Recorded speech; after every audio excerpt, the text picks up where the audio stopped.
Hello, ഹെഡ്മീൽ ഉടന YouTube ചാനലിലേക്കും Facebook പേജിലേക്കും എല്ലാവർക്കും സ്വാഗതം. ഞാൻ ബെൻസി.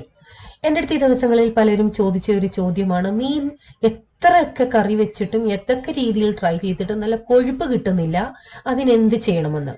അപ്പോൾ ഇന്നത്തെ നമ്മുടെ റെസിപ്പി നല്ല കൊഴുത്ത കൊടമ്പുളി ഇട്ട മീൻകറി എങ്ങനെ ഉണ്ടാക്കാം എന്നാണ്. നല്ല എളുപ്പമാണ്. ഞാൻ ഈ പറഞ്ഞിരിക്കുന്ന രീതിയിൽ ഇതേ ഇൻഗ്രീഡിയൻസിൽ നിങ്ങൾ ഒന്ന് ട്രൈ ചെയ്ത് നോക്കൂ. നിങ്ങൾക്ക് നല്ല കൊഴുത്ത മീൻകറി, നല്ല ടേസ്റ്റി ആയിട്ടുള്ള മീൻകറി കിട്ടും. മീൻകറി വെക്കാനായിട്ട് ഞാൻ ഇവിടെ 1/2 കിലോ പീസ് മീനാണ് എടുത്തിരിക്കുന്നത്, അതായത് മുള്ളില്ലാത്തത്. ഇത് മോതമീനാണ്. എന്റെ നാട്ടിൽ മോതേന്നാ പറയുന്നത്, മറ്റു നാട്ടിൽ എന്ത് പേരിൽ അറിയപ്പെടും എന്ന് എനിക്കറിയില്ല.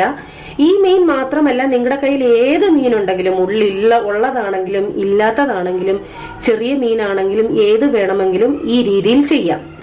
ചാള, മത്തി ഇതൊക്കെയാണെങ്കിലും ഈ സെയിം മെത്തേഡിൽ ചെയ്യാം. ലേശം എരി കുറച്ചാൽ മതി. അപ്പൊ ഇത് നന്നായിട്ട് കഴുകി വൃത്തിയാക്കി വെച്ചിരിക്കുന്നതാണ്. ഇത് മീൻകറിക്ക് ആവശ്യമായ കുടംപുളി വെള്ളത്തിൽ ഇട്ട് വെച്ചിരിക്കുന്നതാണ്. എങ്കിലേ പുളി കുതിരത്തുള്ളൂ. ആദ്യം ഒന്ന് കഴുകിയ ശേഷം വെള്ളത്തിൽ കുതിരാൻ ഇട്ട് വെക്കണം. ഇത് ചെറിയ പീസാ, അതുകൊണ്ട് ഞാനൊരു 5-6 പീസ് എടുത്തിട്ടുണ്ട്. ഇതിങ്ങനെ ഈ വെള്ളത്തിൽ ഇട്ട് വെക്കണം, എങ്കിലേ അത് കുതിർന്ന് റെഡി ആവത്തുള്ളൂ. ഇനി പല നാട്ടിലും, ചില നാട്ടിലൊക്കെ കുടംപുളി എന്താണെന്ന് പോലും അറിയില്ല. അങ്ങനെയുള്ളവര് സാമ്പാർ പുളി, വാളൻ പുളിയാണ് യൂസ് ചെയ്യുന്നത്.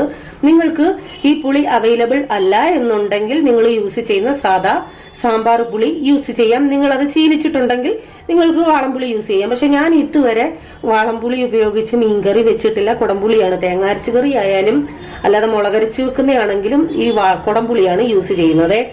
ചട്ടി ചൂടായി, അതിലേക്ക് വെളിച്ചെണ്ണ ഒഴിക്കാം. കഴിവതും മീൻകറി ചട്ടിയിൽ തന്നെ വെക്കാൻ ശ്രമിക്കണം, അതുപോലെ വെളിച്ചെണ്ണയിൽ തന്നെ വെക്കാൻ ശ്രമിക്കണേ. അപ്പോഴാണ് മീൻകറിക്ക് ടേസ്റ്റ് കിട്ടുന്നത്. 1/2 ടീസ്പൂൺ കടുക്, അതിനുശേഷം ഇഞ്ചി, ഒരു വലിയ കഷ്ണം ഇഞ്ചി, ടേബിൾ സ്പൂൺ കണക്ക് പറഞ്ഞാൽ 2 ടേബിൾ സ്പൂൺ. വലുതും ചെറുതുമായിട്ട് ഒരു 15 അല്ലി വെളുത്തുള്ളി, വലിയത് ഞാൻ കീറിയിട്ടുണ്ട്. പിന്നെ ചേർക്കുന്നത് കൊച്ചുള്ളി തന്നെ വേണം. ഇത് ഒരു 10 കൊച്ചുള്ളി, അത് കീറിയതാണ്. കൊച്ചുള്ളി നമ്മൾ മീൻകറിക്ക് ചേർക്കുന്നത് ഒരു കൊഴുപ്പ് കിട്ടാനാണ്.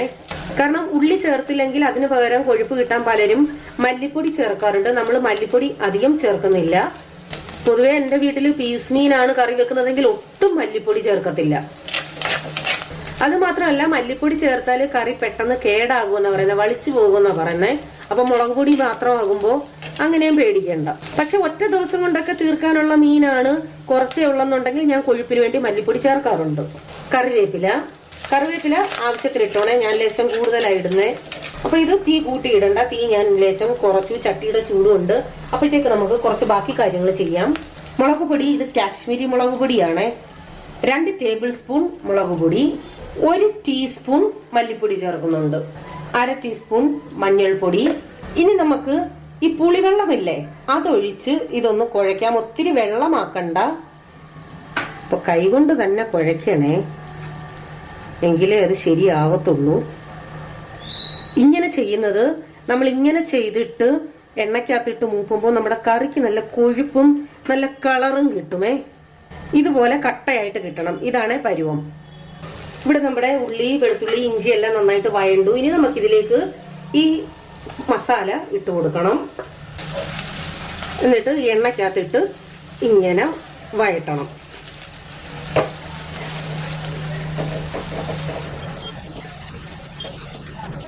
കണ്ടോ, ഇപ്പൊ തന്നെ മുളകിന്റെ കളറും. മീൻകറിക്ക് കളറ് കൂട്ടുന്നതിനുള്ള ഒരു ടിപ്പെന്ന് വേണേലും പറയാമേ ഇത്. അല്ലാതെ ഡയറക്റ്റ് ഉള്ളിക്കകത്ത് പൊടിയൊക്കെ ഇട്ട് ഞാൻ ചെയ്യാറുണ്ട്. അങ്ങനെയുള്ള റെസിപ്പികളും ഞാൻ ഇട്ടിട്ടുണ്ട്. പക്ഷെ അതിനേക്കാൾ കുറച്ചുകൂടെ കൊഴുപ്പും കളറും എനിക്ക് ഇങ്ങനെ ചെയ്യുമ്പോഴാണ് തോന്നുന്നേ. തീ തീരെ കുറച്ചിട്ടിട്ട് വേണേ ചെയ്യാം, കാരണം ചട്ടിയുടെ ചൂടുണ്ട്. അല്ലെന്നുണ്ടെങ്കിൽ നമ്മുടെ മുളകൊക്കെ കരിഞ്ഞു പോകും. ഇപ്പൊ ഇതൊട്ടും അടിക്കൊന്നും പിടിച്ചിട്ടില്ല, നല്ല മണം വരുന്നുണ്ട്. മുളകിന്റെ മല്ലിയുടെ ഒക്കെ പച്ചമണം പോയി. ഇനി നമുക്ക് ആ പുളിവെള്ളവും പുളിയും കൂടെ അങ്ങോട്ട് ഒഴിച്ചു കൊടുക്കാം.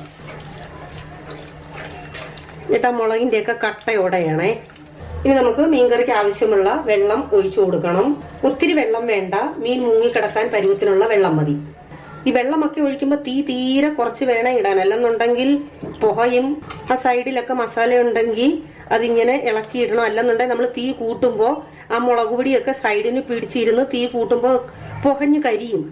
ഇനി ഉപ്പ് ചേർക്കാം. ഇനി തീ കൂട്ടിയിട്ട് ഈ വെള്ളം നന്നായിട്ട് തിളയ്ക്കണം.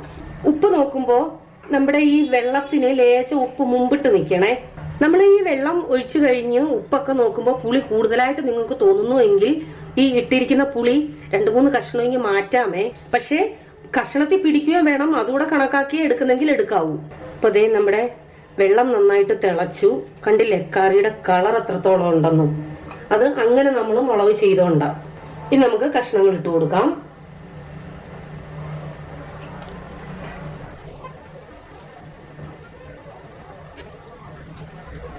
ഇനിയിപ്പോ നിങ്ങൾ വെള്ളം തിളപ്പിച്ചപ്പോ മീൻ കഷ്ണം ഇട്ട് കഴിഞ്ഞ് ഗ്രേവി തീരെ കുറവാണെങ്കിൽ സാരമില്ല, എക്സ്ട്രാ ഇച്ചിരി വെള്ളം ഒഴിച്ചു കൊടുത്താൽ മതി കേട്ടോ, മുങ്ങിക്കിടക്കത്തക്ക രീതിയിൽ. ഇതിപ്പോ പരുവമാണ്.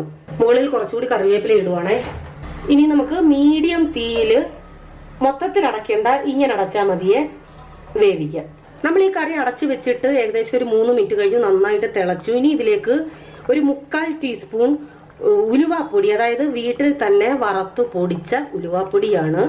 കൂടുതൽ ചേർക്കരുത്, ഉലുവാപ്പൊടി കൂടിയാൽ നമ്മുടെ മീൻകറി കഴിക്കും. ചട്ടി കറക്കാൻ പ്രാക്ടീസ് ഉണ്ടെങ്കിൽ അങ്ങനെ ചെയ്തോ, അല്ലാത്തെന്നുണ്ടെങ്കിൽ ഇങ്ങനെ ഇളക്കിയാലും മതിയേ. പക്ഷെ കഷ്ണങ്ങൾ പൊടിയാതെ നോക്കണേ, പെട്ടെന്ന് പൊടിയത്തില്ല, കാരണം 3 മിനിറ്റ് കഴിഞ്ഞതേ ഉള്ളൂ. ഇപ്പൊ തന്നെ കണ്ടില്ലേ കറി നന്നായിട്ട് കൊഴുത്തു തുടങ്ങിയത്. ഇനി വീണ്ടും ആ മീഡിയം തീയിൽ തന്നെ, മൊത്തത്തിൽ അടയ്ക്കേണ്ട, പകുതി ഭാഗം അടഞ്ഞാൽ മതി. അതല്ല തുറന്നിട്ട് വേവിച്ചാലും കുഴപ്പമില്ല. തീ കൂട്ടിയിട്ടല്ലേ, തീ കൂട്ടിയിട്ടാല് നമ്മുടെ ഗ്രേവി പറ്റത്തേ ഉള്ളൂ, കഷ്ണം വേവത്തില്ല. നമ്മുടെ ചാറ് നന്നായിട്ട് കുറുകി, അതാണ് പരുവം.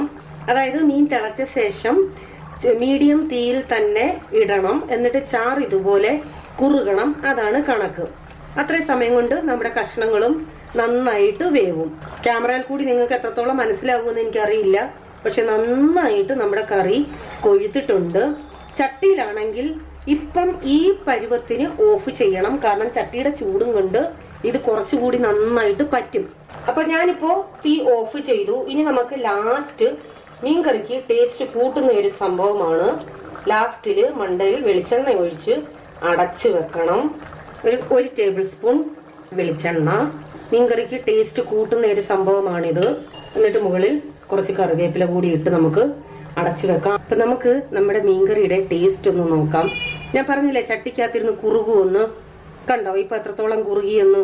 ഈ മീൻകറി ഇപ്പൊ കൂട്ടുന്നതിനേക്കാളും ടേസ്റ്റ് ഒരു ദിവസം കഴിഞ്ഞിട്ട് കൂട്ടാനാണ്. നാളെ അല്ലെങ്കിൽ നാളെ കഴിഞ്ഞിട്ടൊക്കെ ഭയങ്കര ടേസ്റ്റ് ആയിരിക്കും. അപ്പൊ ഞാൻ ലേശം ഒന്ന് ടേസ്റ്റ് നോക്കട്ടെ.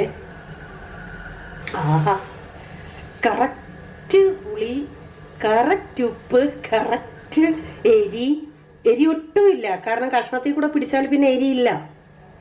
ഈ കറക്റ്റ് അളവ് നിങ്ങൾ എടുത്താൽ മതി കേട്ടോ. കപ്പയും കൂടെ ഉണ്ടെങ്കിൽ പിന്നെ പറയണ്ട, എന്തോ ചെയ്യാനാണ്, കപ്പയില്ലിപ്പം.